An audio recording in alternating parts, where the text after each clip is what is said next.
To think that I saw it on Mulberry Street by Dr. Seuss. When I leave home to walk to school, Dad always says to me, "Marco, keep your eyelids up and see what you can see." But when I tell him where I've been and what I think I've seen, he looks at me and sternly says, "Your eyesight's much too keen. Stop telling such outlandish tales. Stop turning minnows into whales." Now, what can I say when I get home today? All the long way to school and all the way back, I've looked and I've looked and I've kept careful track. But all that I've noticed, except my own feet, was a horse and a wagon on Mulberry Street. That's nothing to tell of. That won't do, of course. Just a broken down wagon that's drawn by a horse. That can't be my story. That's only a start. I'll say that a zebra was pulling that cart, and that is a story that no one can beat when I say that I saw it on Mulberry Street. Yes, the zebra is fine, but I think it's a shame, such a marvelous beast with a cart that's so tame. The story would really be better to hear if the driver I saw were a charioteer, a gold and blue chariot, something to meet, rumbling like thunder down Mulberry Street. No, it won't do at all. A zebra is too small. A reindeer is better. He's fast and he's fleet, and he'd look mighty smart on old Mulberry Street. Hold on a minute. There's something wrong. A reindeer hates the way it feels to pull a thing that runs on wheels. He'd be much happier instead if he could pull a fancy sled. A reindeer and sleigh? Say, anyone could think of that. Jack or Fred or Joe or Nat. Say, even Jane could think of that. But it isn't too late to make one little change.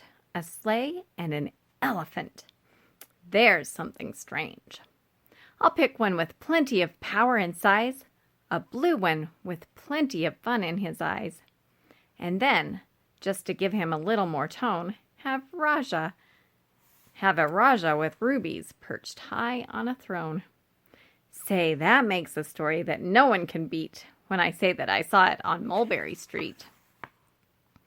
But now I don't know, it still doesn't seem right. An elephant pulling a thing that's so light would whoop it around in the air like a kite. But he'd look simply grand with a great big brass band. A band that's so good should have someone to hear it, but it's going so fast that it's hard to keep near it. I'll put on a trailer. I know they won't mind if a man sits and listens while hitched on behind. But now, is it fair? Is it fair what I've done? I'll bet those wagons weigh more than a ton. That's really too heavy a load for one beast. I'll give him some helpers. He needs two at least. But now what worries me is this. Mulberry Street runs into Bliss.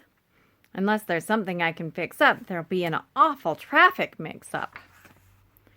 It takes police to do the trick, to guide them through where traffic's thick. It takes police to do the trick. They'll never crash now. They'll race at top speed with Sergeant Mulvaney himself in the lead. The mayor is there, and he thinks it is grand, and he raises his hat as they dash by the stand. The mayor is there, and the aldermen too, all waving big banners of red, white, and blue. And that is a story that no one can beat when I say that I saw it on Mulberry Street. With a roar of its motor, an airplane appears and dumps out confetti while everyone cheers. And that makes a story that's really not bad. And it still could be better. Suppose that I add a Chinese boy who eats with sticks, a big magician doing tricks, a 10-foot beard that needs a comb. No time for more. I'm almost home.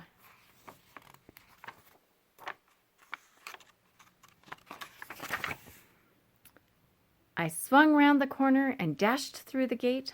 I ran up the steps and I felt simply great. for I had a story that no one could beat, and to think that I saw it on Mulberry Street." But Dad said quite calmly, "Just draw up a stool and tell me the sights on the way home from school." There was so much to tell, I just couldn't begin. Dad looked at me sharply and pulled at his chin. He frowned at me sternly from there in his seat. Was there nothing to look at? No people to greet? Did nothing excite you or make your heart beat?